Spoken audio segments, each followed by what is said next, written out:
city. You can just arrive.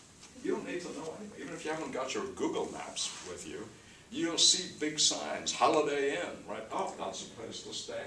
And right next to it will be a place to eat that you know what they serve.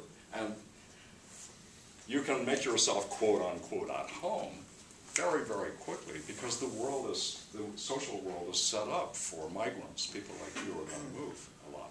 If you go to a traditional world, it's very difficult to orient yourself and find your way around. It's not for you. You have to integrate yourself. Well, though every time you let loosen the bonds, certain kinds of institutions gain, like churches gain in power, right? Why? Well, because they're known, the church is the same in a lot of different places, certain kinds of chains become very important. Other things become very weak, and as a result, we're vulnerable and to different kinds of powers than we are in a traditional world. So that's a way to say that the selves that we have are not ones that you come with and you can just move them around from place to place. The self that many of us have, right, would be very difficult to export. It would be hard to put it into a different context. In other cases, it would be much easier. Yeah.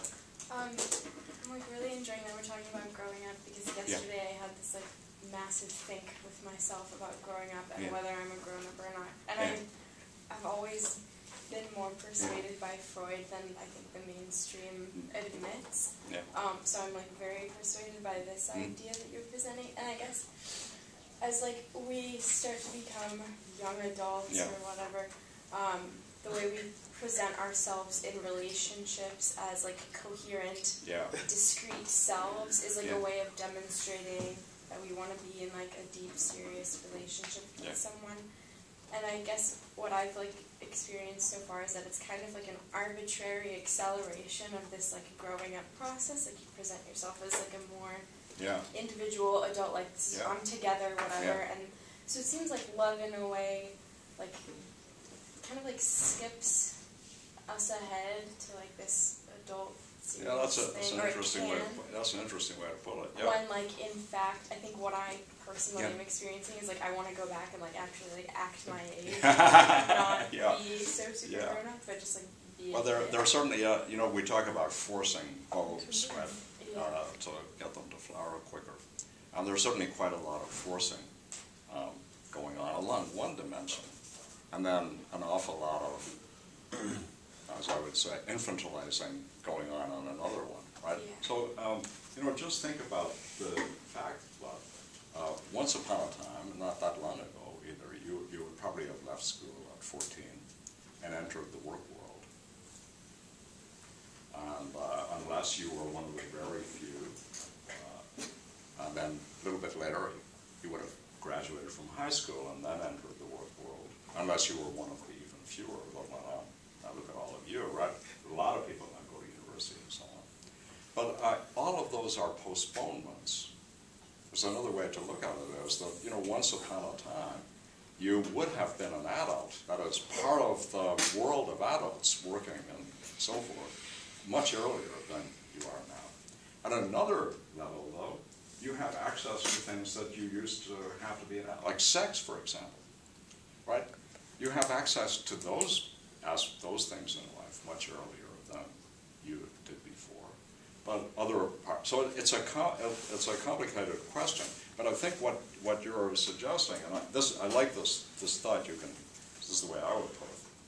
We're offered images of ourselves at different life stages, and at the moment, right, because even adults want to look a certain sort of way.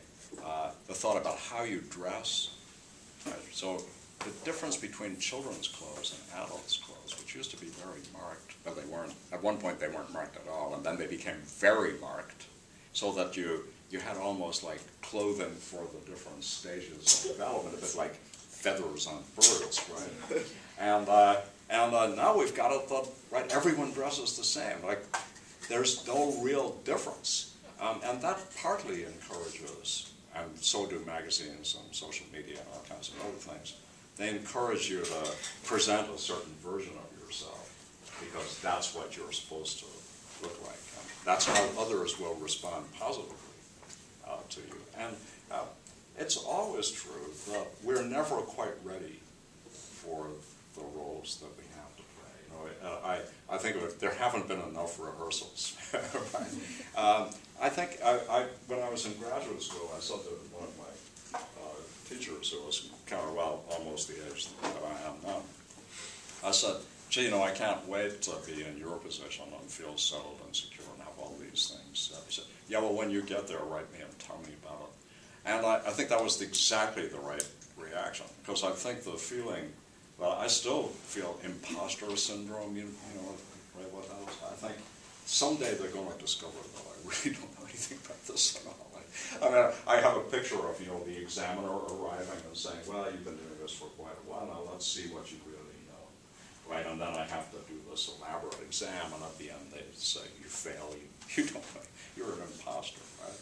I think the thought that we're imposters, right, even if not in the radical sort of bad sense, but there's a tinge of imposter syndrome in all of us, in part because, right, the roles that we're being cast on are not, they're improvisational roles. They're roles in which what we bring to them and what we do and how we understand the roles are perforce out of sync.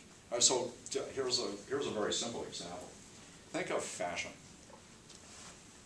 and think of wanting to be fashionable, as many people do. Right? And the way that you flip through a fashion magazine, looking at outfits and so on, and thinking things like this. I could never look like that. I mean, gee, how did they get that? Like, it would never occur to me to put that with that.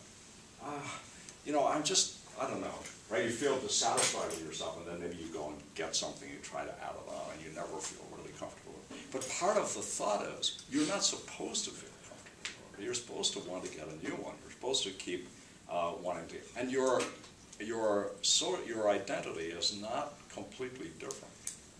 Your social is not completely different from that too, because you're thinking about, you know, maybe I should go to the gym more, maybe I should diet more, maybe I should, right? And all of that is, in fact, thinking of yourself as not yet adequate for the social role that you play.